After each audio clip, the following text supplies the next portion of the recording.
fill in. I know we're a little bit late, but it was very busy over at the gallery, which is wonderful. I'm so happy that you all came out tonight for the exhibition. My name is Tim Stark, and I am the coordinator for the MyOC gallery, and it is my pleasure to present Certain Matter to everyone tonight. It is an exhibition, a group exhibition of material abstraction and in a contemporary look at it. I'm so happy to welcome so many of our artists here tonight. We have 7 of our 9 artists here, and it's wonderful to have them all here.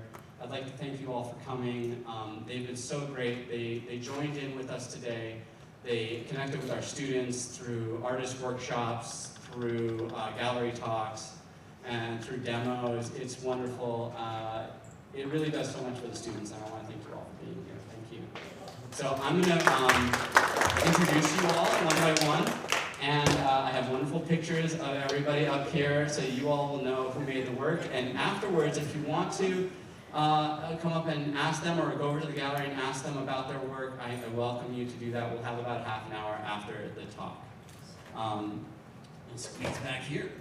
Okay, so first up is David McDonald. David McDonald is an amazing sculptor and is responsible for the 5 works that can be seen in the center of the gallery on the long plinth there.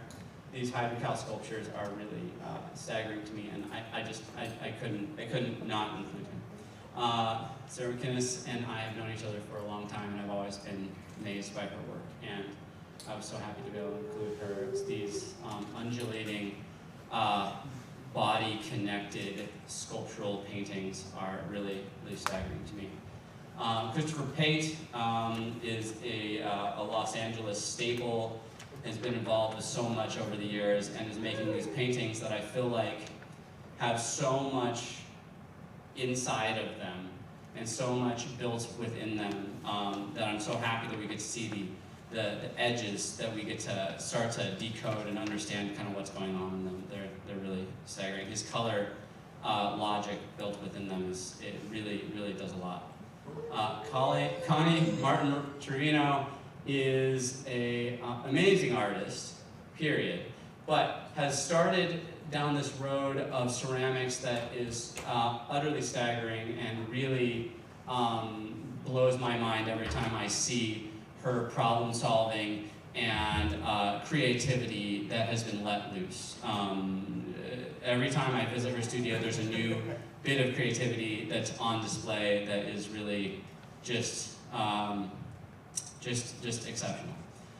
John Trevino is an amazing artist, also, period, but has work in our show that is digital, and I'm so happy to include a digital artist within a material abstraction show, because I think that is very much our time.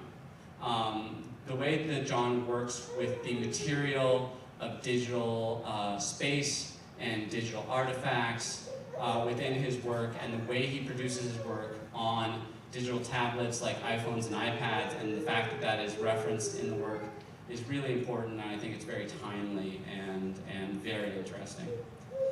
Amy Vincel is an amazing painter who I met years ago and have been following ever since. Her mastery of the materials is almost what this show is all about.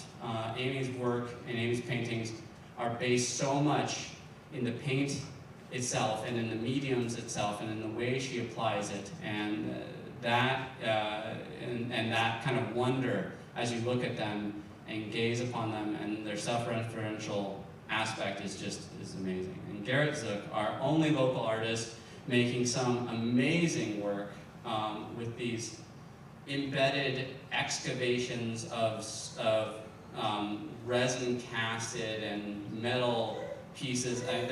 They stick out from the walls. They wonder, and their layering is a relationship to geography or geology as well as contemporary work, and how we constantly are peeling back the layers. So that's all of our artists here tonight. I'd like to introduce them to you all, and now I'm gonna open it up to them. I'm gonna ask a few questions, and hopefully we'll get to hear from them and get to hear them respond to some things, and then we'll open it up to the audience as well. So I'm gonna come over here now. For me, curating the show, I was amazed by how you all interact with your material, like how you all engage with it in such an interesting, unique, and personal way. I would just love to hear from each of you what the material that you're working with means to you, what connection you have to that, and how that drives your work. And whoever wants to start, please raise your hand. If not, I'll pick somebody. Amy, that's wonderful. That's a perfect start. Well, Tim, I just want to say thank you for having the show. Thank you to Cuesta College for hosting us. It's been a wonderful experience. And it's a beautiful show. And it's a great group of artists, like varied artists put together. As far as materials go, I say paint right off the bat because it's alchemy. Like, you're taking this blob of color and you're making something else with it. It's magic to me. Pigments are very important to me. I use mostly modern pigments versus traditional pigments. Traditional pigments I think of as, say, a rock from the earth that you grind up and make paint with. Modern pigments are more man-made or altered in a lab. And that really works for me because I'm influenced by the internet a lot. So these modern pigments are very bright, very intense, and also acrylic mediums. That's very important to what I'm doing. They are plastics, basically. They can mimic anything. I'm using them very shiny, very matte. But the very shiny properties, again, speak to the internet, modern, imagery, visuals of the internet, a very saturated color. It's all possible because of acrylic paint. So I wouldn't be able to do what I'm doing if I wasn't using acrylic paint.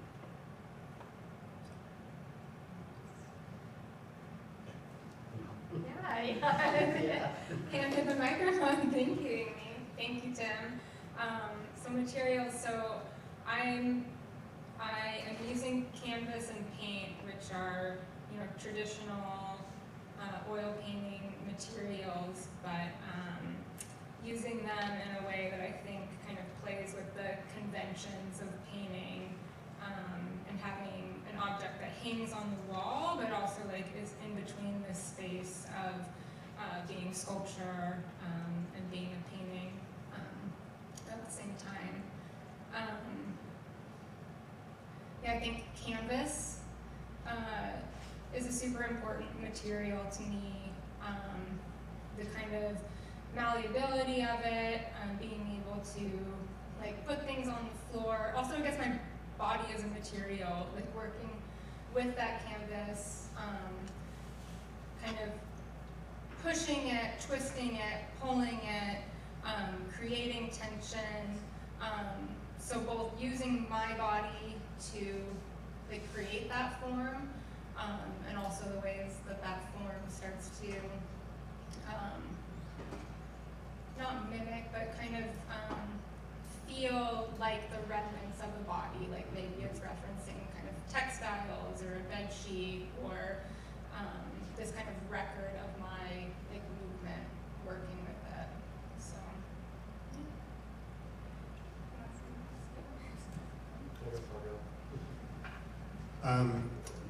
maybe it's not such a surprise, given the fact that I have 3 paintings in the show, that my material, focus and preoccupation is with paint. But there are some subtleties in the way that I set the canvas up that I think are important to how the image is realized in the end. And one of those is how the canvas is stretched. And the only place that you see that it's canvas really is on the edges, where it's stained and there's a color, but you can see the actual texture of the canvas. The rest of the canvas is prepared with gesso and gets to the point where it's just, I call it baby butt smooth, where it's just this perfect smooth surface, which then I kind of mess up by doing this cross-hatched, really rough kind of gesso over it. So then you end up with this texture that's all paint, which is really important for me. Like, I really like to bury the fabric texture deep down and just have the whole surface be paint. And after that, what actually is painted can be very thin, but it has this resonance and allows underpainting to really activate and create a real luminosity within the painting that I find really important. Hi everyone. My medium is the ceramics, and for me, just being able to have something in my hand that technically is like dirt and water, but then being able to transform that into a 3D permanent sculpture is really, I guess, what I have found to be the most sort of therapeutic and new to me, because my background is photography and collage, and so to actually take something off of paper and actually give it shape has been very rewarding.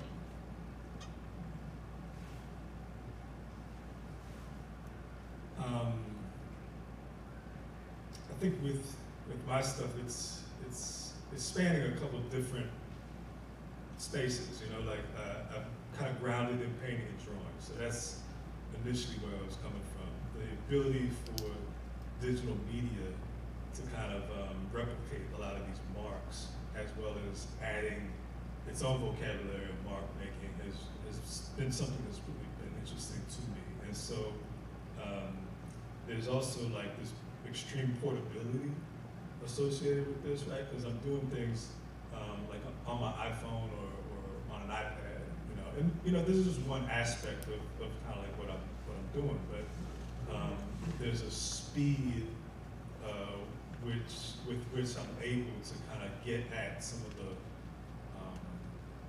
problems, I guess, or the things that, like the inquiry, like the things that you want to kind of problem solve, I guess, when you're working with painting. And there's a speed with which I'm able to kind of get through those problems with the digital that I'm really enjoying right now, you know. And it's like also a speed of thought that, you know, like I spoke, speaking with some people in the gallery, it's like you can take a photograph of something and drop it in as a layer, go on top of that, paint, you know, you're picking with a color picker in the image itself, pulling colors, and sort of palette is all kind of just super easy, super accessible. And you know, at times I've taken these things, you know, at night, just in bed, like, you know, so it's like you're painting in bed, you know, and to just kind of go to bed with those things, it's just something that's really, you know, it's really enjoyable, you know, and so I'm just kind of enjoying that whole process right now.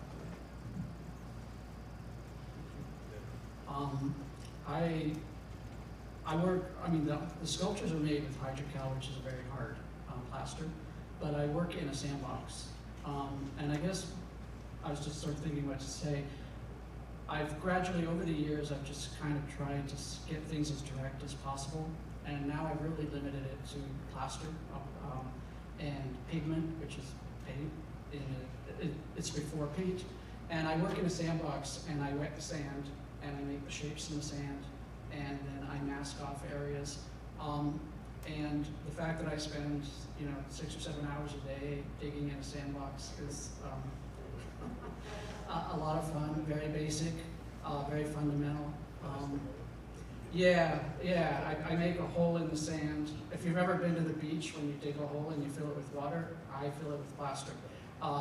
And then I take out the piece I've cast and I wash it off and clean it, and I stick it back in the sand and I add the next section on. So everything you see is made up of 15 or 20 casts that are additive. They're not all made in separate parts and then joined. They just keep adding on. And the sandbox is, it's fast, it's efficient, it's cheap. And I found out about it. I read about an artist who used to visit another artist who lived at the beach, and he would go out on the beach and dig holes in the sand and fill it with plaster. He didn't really take it that far, But for me, it was when I read that, I was like, oh. The funny thing is, I've looked back to sort of look up that thing I read, and I can't find it anywhere. And I've read every page of the book that I thought it was in, and I can't find it. So now I can just say it's my method. So, yeah, there's something very direct and just kind of basic, which has always been something. Even when I go back to art school, I seem to always have been looking for the simplest, most direct way to make something that I can find. So this is my current solution. Hi, I'm Garrett Zip. With my work, I work in all sorts of different materials. Currently, I'm working with a lot of resin. In the past, I've worked with lots of expandable foam and concrete and hydrocal, all over the place. But it's always like a slow additive process for my pieces. I'm super ADD, and so I do like 5 to 10 things every day. I have like 8 cars, and my house looks crazy.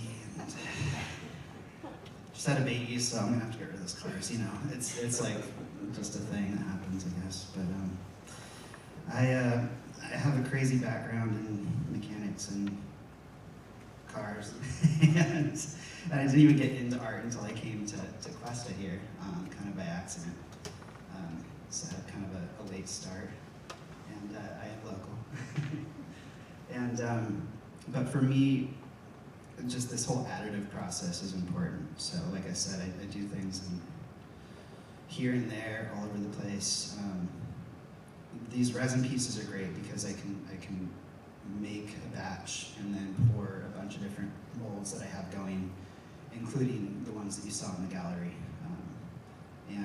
And they all take, you know, quite a bit of time to congeal before you can add another layer. So all of these pieces are like over the period of, you know, 6 months, basically, kind of adding up slowly. But in each one of them is embedded a bunch of things from my life that I find precious. I'm a total hoarder, obviously I have a bunch of cars. But so this is kind of a way for me to expel some of these precious things that I have. They're precious to me, they might not be precious to others, but they all have history to me. I found them with my dad while we were exploring old mines in California and Nevada, and pieces from some of my old cars that are just, like, there's so many things that we have in this society. They're beautifully made, but when they're done with their useful life, they're just thrown away. So you know, so many of those things are just incorporated in there, and so you see little bits and pieces of those in these current works. I didn't know that. That's wonderful. I mean, it touches my heart that so many of those embedded pieces are so deeply embedded within your history and identity. Another part of the show that is integral and that I spend an awful lot of time on trying to understand, that people have been trying to understand for a long time, is this movement towards non-representational artwork or abstraction. In my getting ready for the show, I reintroduced myself to a lot of the early writings and wonderful essays on early abstraction and this movement towards non-representational artwork. And early on in art history, we see this movement towards abstraction as a movement starting to happen, and we see these very famous artists now trying to reach abstraction and not being able to get there and believing that it was impossible. And it's hard to imagine a time when artists believed that abstraction was impossible. But Pablo Picasso famously said that he believed that abstraction was impossible, that it would never be possible to create artwork that didn't reference something directly from the world as a source. I see these contemporary works, these works made in a mode that we have yet to name, as something that is very interesting and touching on lots of different ideas. And I would just be very interested in each of your takes, if you would be willing to speak about it, of your engagement with representation and non-representation within your work, because I think a lot of you are kind of either straddling the line or fairly heavily into the non-representational, or responding to things that aren't necessarily visual within your work. So I'd be very interested to hear about that and to explore a little bit of that within your work. And then I think we can open it up to questions after that. Do we want to go this way this time, Garrett? Do you want to start? We made Amy start last time. I do make figurative work and representational work also, but I think that you can say a lot with abstraction. I think that it's also something you can create more of a nuance that people have to sit with and experience over time with abstraction also. I mean, sitting in front of a Rothko, for example, it takes some time. I mean, my first few times it wasn't that great. It wasn't anything special, but it depends on the space and the people around you and everything. So I think that abstraction can really be made to be something that's something that sits with people, that can make them think about different things, that they can go down different paths. Sometimes there might be a story behind it, and the visuals fully justify that story. So yeah, I think that it's just not as simple as some people lay it out to be. It's just my opinion. I think too, there's two different aspects of it for me. One is my intentions, and then what the audience gets. And I don't see the two as necessarily the same. I have references that you would never know. Colors mean certain things. They remind me of certain periods of my life or things I saw, and it's really not relevant to the audience, but it guides my making. So it allows me to make choices that actually have some meaning. I remember a number of years ago, I got to a point where I was painting a lot then, and one day I looked at my painting, I said, well, it was an abstract painting, I said, well, that red could go there, or it could go there. Who cares? What's the difference? And that was kind of when I stopped painting. And the thing that I loved about sculpture is the minute you cast it, you had an object, you had a thing. And for me, that was really important. And then I started to react to that. I probably would agree with Picasso's statement. I think I don't know if we can, even the most abstract art, which is considered music, we all know, I think I said this earlier, certain chords evoke certain emotions, and composers use those chords all the time to create meaning. There's nobody telling you what that music means, but we all know what a happy song is, and we all know what a sad song is, and we know what a funereal march is, and we know these things because there's certain tones that create that ambience, and I think of color that way a lot. My work is very painterly. I often say most of my decisions are painting decisions, because my sculptural decisions aren't that. They're pretty simple. It's like use a square, use a rectangle, use a triangle. They're not that interesting, really. But when you put them together with color, they become much more interesting. And color, for me, I think going back to Kandinsky and Hillmelf, Klimt, some of the sort of founding people of abstraction, they often referenced music and mystical states that music created. So in that sense, they did reference things. And one of the, I think, most interesting when I teach abstraction is Mondrian, because Mondrian was so great because he started out as a purely representational painter. And it's almost like with each painting, you can see his movement to where he finally got down to 3 or 4 lines on a white background. And he had such strict rules, with no diagonals allowed. He actually gave up friends who used diagonals.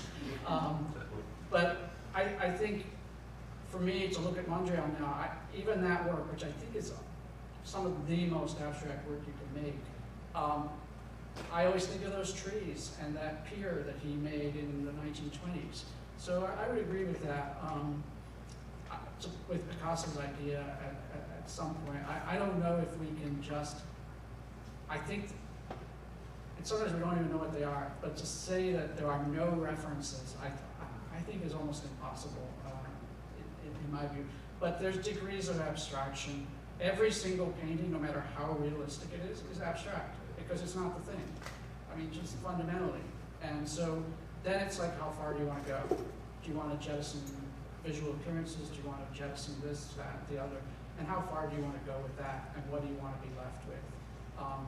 Abstraction boxed itself into a corner at a certain point because it took so much away that there wasn't much left. And then you were left with the minimalists who made boxes, you know?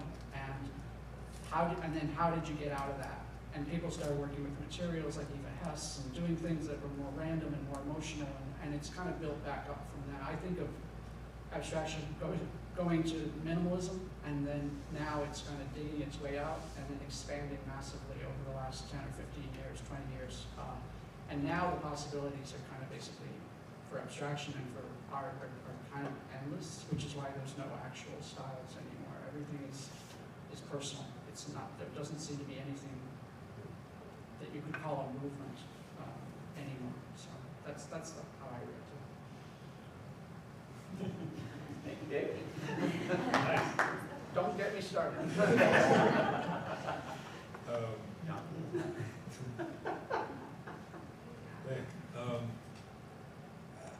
I guess my relationship to abstraction has been kind of suspect, you know, really. You know, I was kind of grounded in just like a figure drawing, kind of straightforward kind of training, you know. Coincidentally, in class, it seemed like the people who had like the late assignments or who maybe weren't great draftsmen and things were always like more abstract. You know? And, it's abstract. You know, it's abstract. And you know, and so there was always like something kind of suspect about it in a lot of ways to me. You know, kind of fast forward to when I was in grad school, though. You know, I had a professor who had a very academic figure painting kind of tradition under his belt, and had subsequently gone into like all these different tangential kind of paths with his work. And you know, one of the things that he at the time had landed on was weaving. You know, and the way that he was weaving, and the kind of like he showed me this fabric book that he was studying that dealt with these different kinds of weaves, and I, you know, I'd look at those weaves, and it was very similar to like how I was doing these lines, you know, at the time, and you know, and so I started just kind of seeing the blurriness of some of these boundaries between, you know, what was figuration or something representational, and where that sort of started to just dissolve, or more interestingly, those foundational elements that actually make up the thing, you know. So like when you're teaching, you know, foundation drawing, for instance, you know, you go through, you know, depending on how far you want to go back, some people start with dot, you know, other people start with line, and then shape and form and tech, you know, you kind of build it up. But, you know, to kind of look at each of those things as these foundational sort of elements of what we kind of know when we go to make a painting or make a drawing, you know, and then just kind of knowing that you could, or, you know, you're dealing with this almost like cellular level of construction, you know, of pictorial construction. Like, what is the cellular level of pictorial construction, you know? And, you know, that's kind of like where I'm at, I guess, with some of the stuff that I'm interested in right now. And sort of the piece in the show, the kind of busy one, you know, the one that's like a little bit more busy one, that's kind of about that, you know, like, you know, I titled it Physics Test because there's an interest that I had, you know, total armchair Netflix documentary type of like watching these physics documentaries and stuff. But, you know, the fact that it's dealing with these sort of primary fundamental elements that make up the universe, you know, and here we are, you know, here I'm sort of talking about the pictorial representation, these small finite, you know, elements of pictorial representation, and the way that that represents the physics stuff kind of is people who are interested in equally similarly like small elements that make up the universe and such. You know, I just saw something of a parallel in that kind of relationship.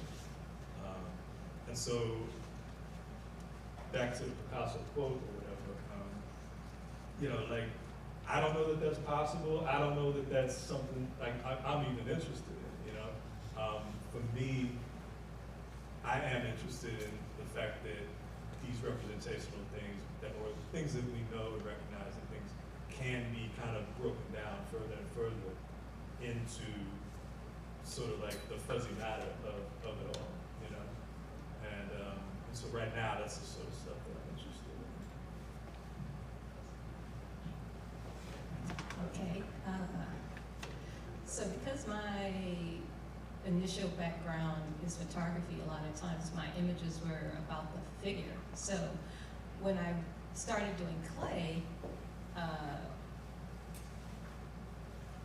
I wasn't really trying to explore the figure per se, but then there was a certain level of emotion and feeling that I had with clay that really allowed me to want to think about like transition. And so you may see in some of my work what looks like, you know, maybe a part, but then it's abstracted out because it's about morphing into this other thing. And so for me, the abstraction is this taking on these other types of shapes and these other types of beings and turning into something totally different. So although you may recognize what might look like a thing, it's not really that thing. And I guess I feel like, for me, the exploration, when I look at some of the pieces as I start to see my work on display, it's like, I never necessarily thought I was being, being abstract about it.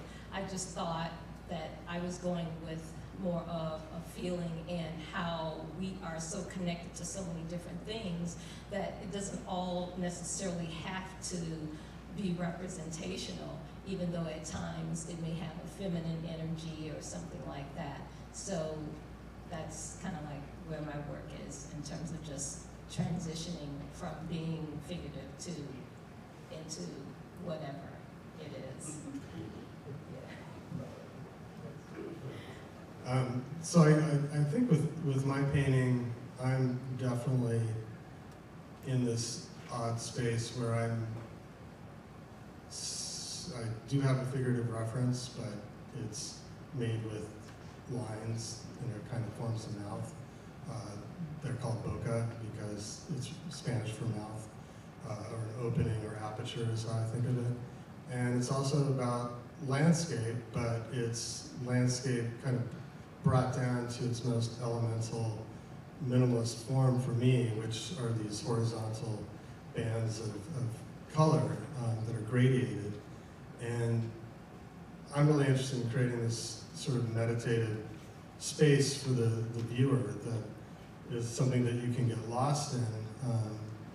And I want to work in that way because it's not didactic. It leaves room for the viewer to kind of put themselves into and find themselves within that space. And yeah, that's basically what I've been working on.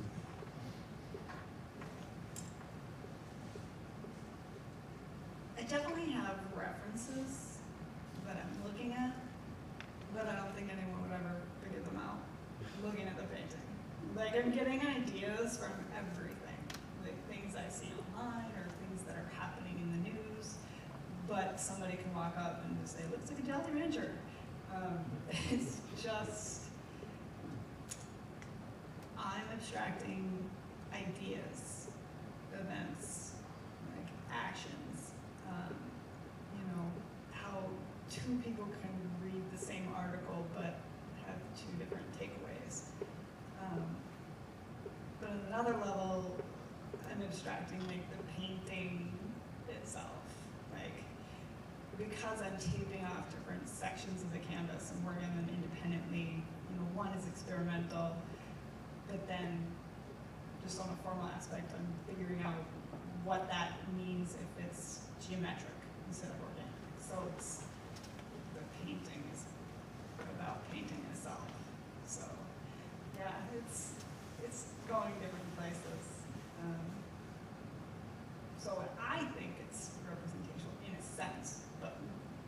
someone looks at it and says abstract.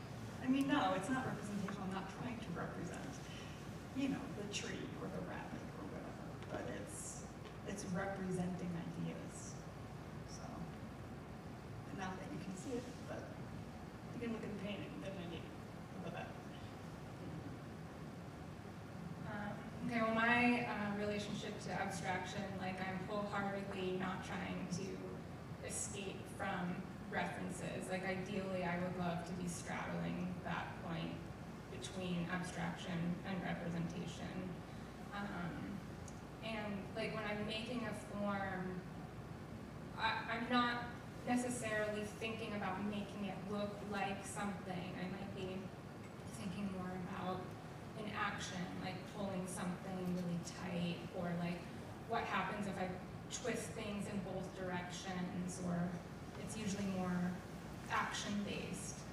But like I wholeheartedly like love the references to like bed sheets or wrinkled clothes or like curtains or something. So I love that it can be both. Like it's very abstract and like focused on an action, but it my pieces, I think, because I hear from people that it resonates with them about these objects like in the real world, and I love that it can be both. And I had a student come up to me today who was like very excited about my work, who's studying to be she's an apprentice tailor, and like she felt like these pieces were like resonating so much with like textiles and fashion industry, and that made me so excited. And like I was just thinking about my history as a painter. Like I come from a representational painting background, and like one of the first things I fell in love with was like Baroque painting, and going to a museum and just staring at how painters would create the look of like velvet curtains or like a satin dress. And as a painter, I really wanted to do that too. Like I really loved that technical skill of like creating that look of fabric. But now it's like switched into my work, and the student kind of like pointed that out to me. I was like telling her about this, you know, love for Baroque painting, and she was like, well, yeah, but now you're actually just like making the thing. And so I loved that I think my work is abstract, but like maybe completely representational as a as a textile. So yeah.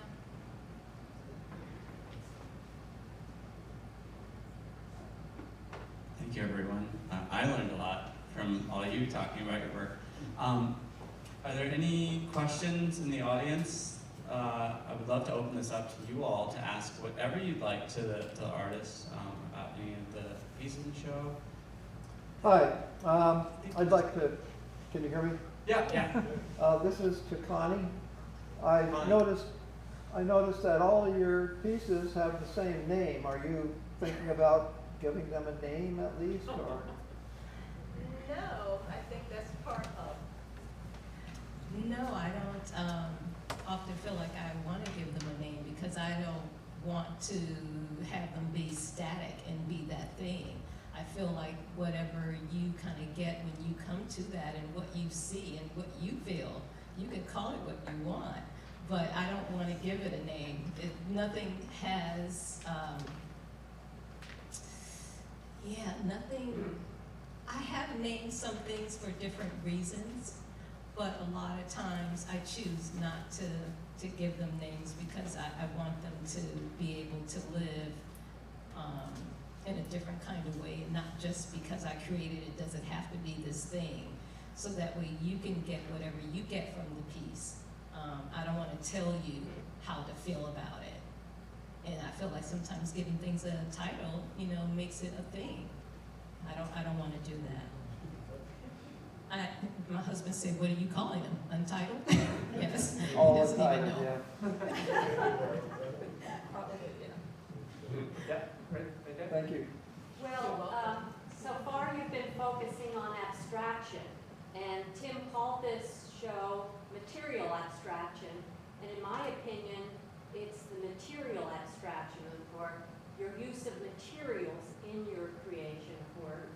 that makes this a unified show. So I'd like maybe some thoughts on your use of materials and how that's important to your work.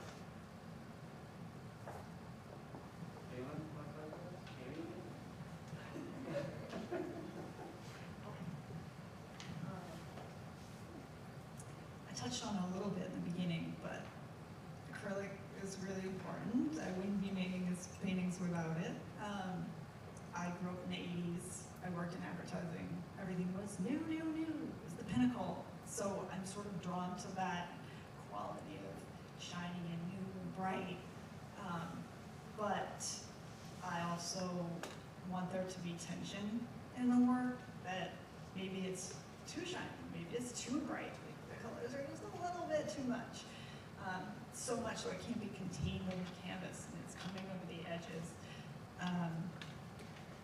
But I came down this path to where I am, using painting knives, something I never thought I would do, but pushing this paint around with a big knife has led me to what I'm doing, and it's one goes with the other. I can't take them apart. Like, I wouldn't be able to make these paintings if it was oil paint. It's how it feels to me like they're linked intrinsically. So, anyone else? Well, I think the reason that I've been involved with painting all these years, my favorite thing about painting is color. And I think I know color in itself maybe is not a material. It has a binder. It's maybe, you know, in my case, I'm using acrylic as well. But I really think of that as being at the core of the work. And so the paintings really, for me in a lot of ways, the mark making is a vehicle for establishing color relationships. And in this group of paintings, this series that I started a couple of years ago, which these 3 paintings in the exhibition are from, it's been the kind of the giving me the greatest possibilities for investigating color, more than I ever have, more than any other body of work I've been doing in my life. And that is kind of the emotional range of color and these strange color combinations that I've been putting together. They may not be designer friendly, they may not like suit everyone's like mood or fancy, but they really are like kind of getting in this theoretical realm of like how far you can push color and create relationships that are this kind of symphonic complexity. And that really is the most interesting thing for me as a painter, that as an artist, that I could be involved with.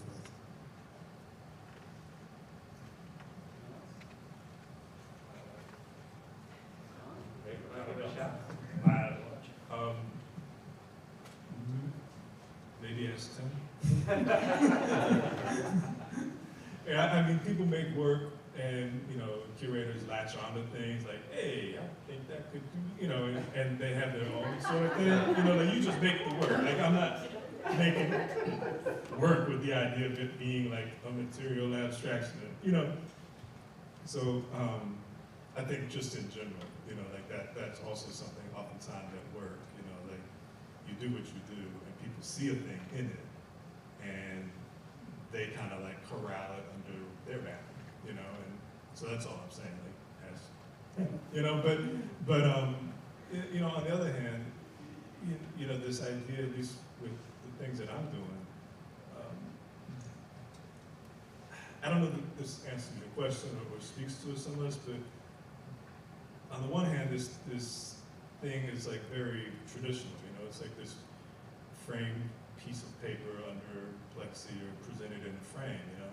But the fact that it was generated or originally like on a phone, you know, like there's obviously like some conceptual, you know, interesting things that are happening there. You know, again, that aren't necessarily, like, I'm kind of invested in doing things intuitively, you know, to a large degree. You know, like you reach for the things that you reach for because oftentimes they resonate with you, or it's just intuitive. Like you have something you want to do. Like if you know, if you're trying to like, okay, yeah, okay, hang on, let me get a piece of paper, and you know, you just write that note down or whatever, you know, or pin it to the fridge, or, you know, like those kinds of things, like that utilitarian daily activity that you're oftentimes involved in terms of just getting things out, you know. You know, a lot of times people do take a real heavy, deep conceptual approach to that, but I think for me personally, like part of the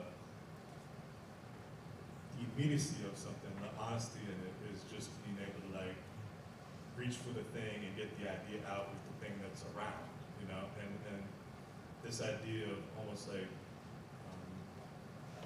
doing something and pushing a button, you know, like a lot of times like in the future is kind of like, make me my dinner, and you go to like the little electronic box and you push it and get food, you know, like food is generated, or you know, we had this thing in sci-fi where, you know, like, oh, somebody loses a limb and there's something that's 3D printed, and it's a lot of stuff that's happening right now, you know, 3D printed organs, and you know, like that kind of stuff is on the horizon. There's an app that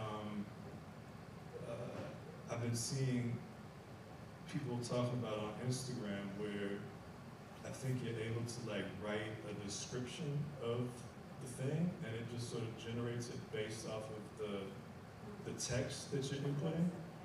Are you familiar with that? Yeah, you show you the requirements for a website, it makes like.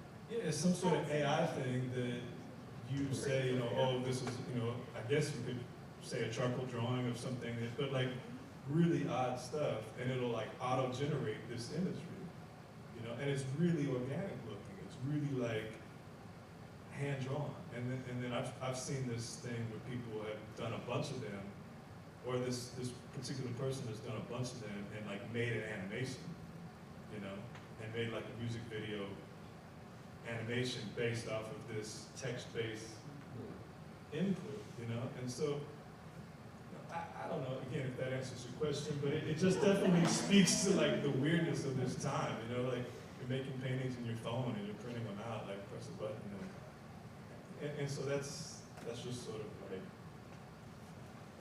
the material, yeah. It's just, I don't know. Can I answer? Sure. With my materials, I choose them all like according to what I'm currently making at the time. So for this series, the resin kind of resonated with the stuff I was putting in them.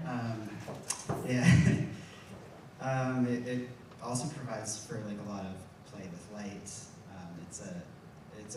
I kind of see it as a three-dimensional way to paint. Those pieces that I have in there are actually really dense and don't allow for like a lot of light play, but some of my other things, like the layering of these resins and their different pigments, create completely different, a different view from every angle that you look at it. So yeah, for me, it's very, very, just depends on what I'm doing or what I want to do. But yeah, there's no limits.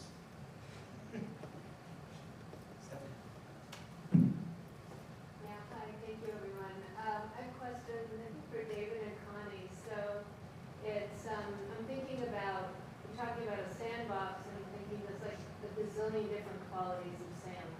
What kind of sand do you use? How deep is the box? I've seen pictures of your bigger work. How do you decide what kind of sand? Blah, blah, blah, blah, blah. So that's the question for you. And then I'm thinking about your pieces say ceramic. It doesn't say what kind of clay and whether they're painted or they glazed. And the transition also of moving from, did you work in digital photography or analog? Analog. Analog. So process is obviously Important. the transition. Yes. Yeah. So just if you could each talk about a little bit about those two different things. Thank you. Okay, so most of the clay that I use is mid-fire.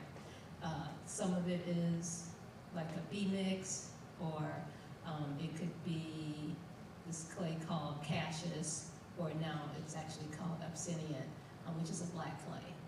And so it's also like a mid-fire, so cone 5 or cone 6.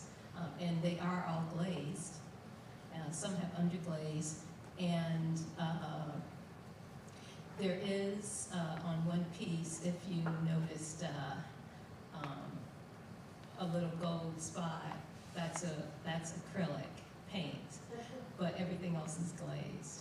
So that's basically I fire and I glaze. So nothing is actually a painted surface.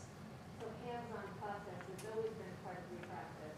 Always, Yeah. yes, yes. Whether I'm working in the dark room, I mean, now I do, of course, do some digital stuff because it's so readily available and able to, quickly respond to an idea that you're able to print things out a lot faster. It would be great to have a darkroom setup where you can work really, really big, but, I live in LA, so I can only do so much, but I do have a full ceramic studio, so I have my own kiln, I have a wheel, and it's totally devoted to really ceramics now. I don't really have room for a lot of other stuff, so, but it is very hands-on.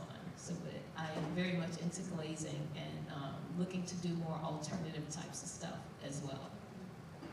Thank you. Yeah, sand. People always assume that because I live in LA, I use beach sand, but beach sand's pretty nasty in Los Angeles. So plus you have to go to the beach and dig it up. So I just go to a stone yard and ask them for. Initially, when I tried sand, it was too grainy and the bumps would be too big on the pieces. So they gave me a finer sand, and they call it play sand. I have no idea what they use it for. I don't know if it's true. I thought, well, it's play sand. Maybe it's for children or for playgrounds. I don't know. What I wanted was just something that had a pretty fine grain to it, that was affordable. I think, with materials, at least for me, the search through materials, and I've used a wide range, I always come back to plaster a lot though in casting, is just that it's the simplest, most basic, most direct way I can figure out to kind of get the results I'm looking for. I know how to do it. I've always been incredibly intimidated by ceramics because my first ceramics class was one of those practically a chemistry class, and I just found it utterly boring and uninteresting. I think we spent 4 months making our own clay, and that just wasn't very interesting. And whenever I talk to clay makers, they like, you get people who are very technical about clay. They know all the cones and all the different, and I just have no interest in it at all. And I'm not interested in the time it takes too with ceramics. Like, you gotta let it dry, then when it's finally dry, then you glaze it, and then you gotta wait for that, then you gotta fire it, then you gotta, my method is like so fast and direct in what I get. 20 minutes after I've poured the form, I have a form. And to me, that's just, I like that direct. It suits me. I'm not trying to diss ceramics. I don't want that to come across. I love ceramics, and I wish I'd had a better teacher in college who hadn't killed all my joy of it. So for me, the type of sand's not important. What's important is what it does. And with hydrocal, people say, why do you use hydrocal, not plaster? I use hydrocal because it's stronger. It's just tough. It doesn't chip. It doesn't break. It also stays white. Plaster Paris yellows over time. So hydrocal takes color really, really well.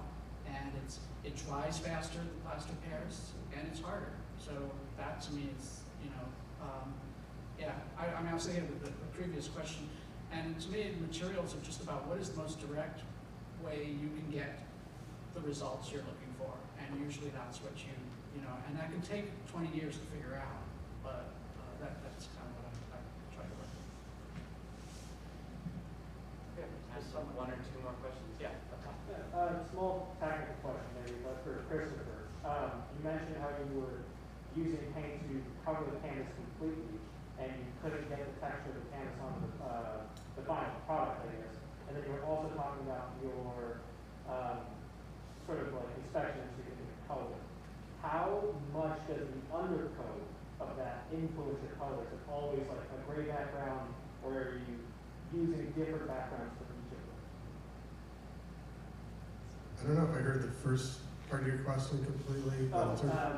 You mentioned that paint would fully cover the canvas where you couldn't get the canvas texture on the final product, and I'm wondering if I didn't want that to be the final layer that I started upon. So I'll circle back a second. So I do like a liquid gesso over the face and the sides, and then I start building thicker gesso coating over just the face, and then get that perfectly mirror smooth, and then I do vertical brush strokes and flip the canvas and do the other way and get a nice crosshatch pattern, and that forms the bases that I then create the underpainting color with. So when you're looking at the edges of the 3 paintings in the exhibition, the edges are actually the underpainted color. So that forms the color base that the whole painting is then generated upon.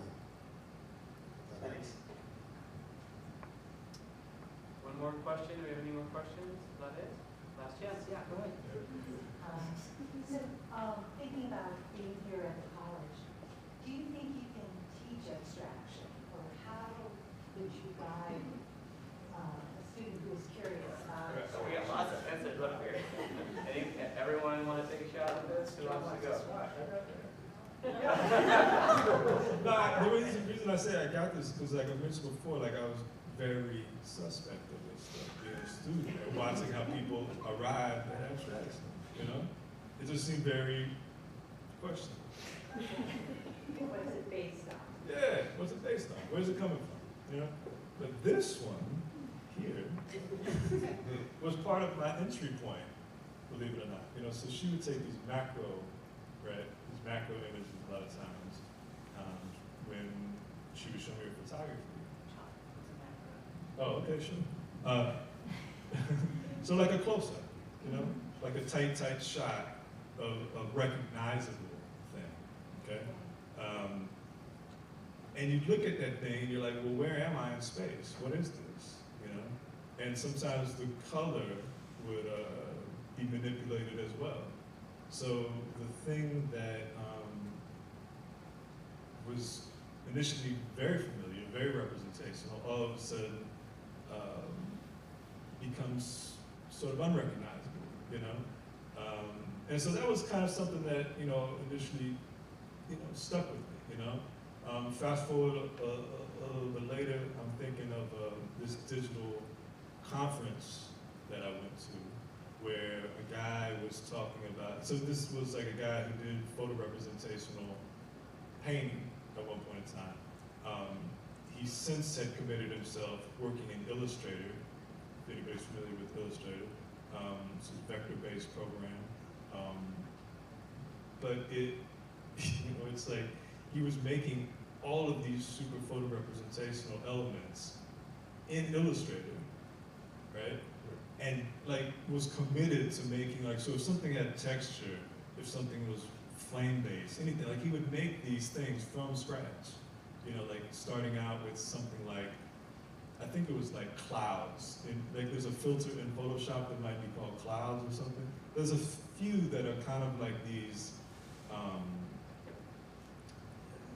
you know, like randomized kind of patterns. You know, so if anybody's familiar with Photoshop, there's some very kind of like, you know, burlap or something. That's like, you get to choose, you know, like the grid pattern of this, but it's like, you know what that is. You know, where these other things were more randomized. And so he would make,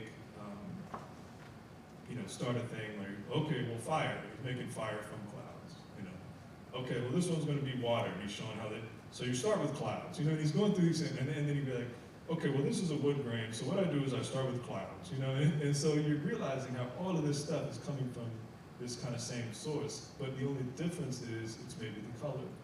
So if it's fire, it's orange, you know, if it's wood, it's brown, you know, and so seeing how all of this stuff, again, is kind of like ultimately connected, but it's just the color or the location that's kind of taking you and contextualizing it was also like a significant kind of thing that I kind of banked. And maybe the last sort of thing that stands out to me was, if anybody's familiar with the book Drawing on the Right Side of the Brain, which is like this classic sort of drawing text, you know, one of the main things in there is getting you to the point, well, since everybody in this author's sort of teaching, everybody was most interested in trying to be able to draw a portrait or something like that, a recognizable kind of thing. And the way that she often got at that was through this method where she gets you to kind of turn off the naming part of your brain, you know. So her exercise, again, if you're not familiar with it, is sort of based in this concept that the left side of your brain is the naming part of the brain that wants to sort of say, oh, that's an eye, if you're drawing a portrait. That's an eye. You can't draw eyes. Or you come to the symbol-based representation of an eye. You know, and so trying to turn that part off through these various types of exercises. And I remember that really helped me as a kid when I first encountered that, because the way that they did it was through focusing on the abstract patterns of these shapes, right? And, you know, you would do an exercise where you turn the drawing upside down. You know, you take a magazine picture and you turn it upside down, you know, or something that you wanted to copy, a photograph or something, and turn it upside down. And all of a sudden, you know, those recognizable things becomes just folds, you know, or you know, it's like if there's something complex, like a drapery or something, you know, that has all this information or texture that has all this, you turn it upside down and it just became these abstract kind of marks and things. So in those three examples, you know, I think that it is something that you can teach in a sense. You know, you get somebody to develop an eye for the way that these things are constructed of these, like I was saying with my thing, like like the primordial marks or something, you know, like the primordial soup, the compositional ooze that you know is pictorial representation is grounded in a lot of these abstract marks, you know, like even, you know, Chuck Close, for instance, you know, somebody like that, you know, those sort of like little squiggly things and those gridded boxes, you know, and you step back and move, you know, and it comes together, you know, there's things with the thumbprints, you know, that kind of come together, you know. There's tons of things out there in the world that are abstract textures and lines and marks and stuff that make up the world we live in, you know, and especially if you get down to the microscopic level, you know, it's all abstract, you know? Like, we're not really even here. You know? Great way to end it. We're not here. We're not here. I mean, like, you know, we give the appearance of being here, you know, but all this stuff is just, you know, it's the appearance of being here, you know? I just wanted, I teach high school, and obviously an incredibly different maturity level than college students. And years ago, I tried to teach abstraction, and it literally reduced them to tears. I had students crying because, and it was a very bizarre reaction for me. But I began to realize that I don't know if this answers your question at all, but their life was in such turmoil and so difficult, and they were changing so fast that the last thing they needed was to then me add on the world of abstraction. So I think when you teach abstraction, it's something people have to come to. I think what you said, almost everybody who goes to school starts realistically. You go to that first drawing class and they teach you figure drawing, and it's sure good like a person. And then you go, some people go further away from that, some less. And I think a lot of it has to do with the type, if your ideas are abstract, like you're investigating philosophical ideas or material ideas, it makes sense to move into abstraction. If you're interested in representation type things or things that are tangible in the universe, then you don't. But I've learned that one of the things I have to gauge too is the maturity level of my students and what they're actually ready for, because I don't like students to cry. So. All right, I want to thank everyone for coming to this. I want to thank you all for coming to the opening. Thank all the artists for being here. Certain Matter is going to be open until October 14th. I encourage you all to come back. Please invite your friends, tell everybody who you know to come. I would like to thank again the Harold J. Mayosi Trust for funding the gallery and for being the backer for this excellent cultural element in our our society. Thank you very much.